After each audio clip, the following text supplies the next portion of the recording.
ਖਾਣੇ ਦੇ ਵਿੱਚ ਬਦਲੇ ਤੇ ਮੈਂ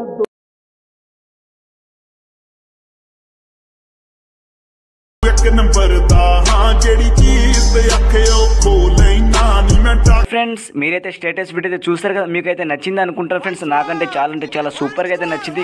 మీకు కూడా నచ్చితే మాత్రం ఒక లైక్ చేయండి ఫ్రెండ్స్. లైక్ చేసి నాకైతే సపోర్ట్ అయితే చేయండి. అలాగే కొత్తగా మన ఛానల్ని చూస్తున్న వాళ్ళు మాత్రం సబ్స్క్రైబ్ చేసి పక్కనే ఉన్న బెల్ ఐకాన్ని ఆల్లో పెట్టి యాక్టివేషన్ అయితే చేసుకోండి ఫ్రెండ్స్. ఒకవేళ ఇదే స్టేటస్ వీడియో మీరు డౌన్లోడ్ చేయాలనుకుంటే మాత్రం కింద డిస్క్రిప్షన్లో లింక్ ఇచ్చాను ఫ్రెండ్స్. అక్కడ నుంచి మీరు అయితే స్టేటస్ వీడియో డౌన్లోడ్ అయితే చేసుకోవచ్చు. నేనైతే కాపీరైట్ ప్రాబ్లంలో సాంగ్ అయితే మ్యూట్లో పెట్టాను ఫ్రెండ్స్. మీకు డౌన్లోడ్ చేయాలనుకుంటే మాత్రం కింద డిస్క్రిప్షన్ నుంచి డౌన్లోడ్ అయితే చేసుకోండి. Thank you for watching friends. జై హింద్.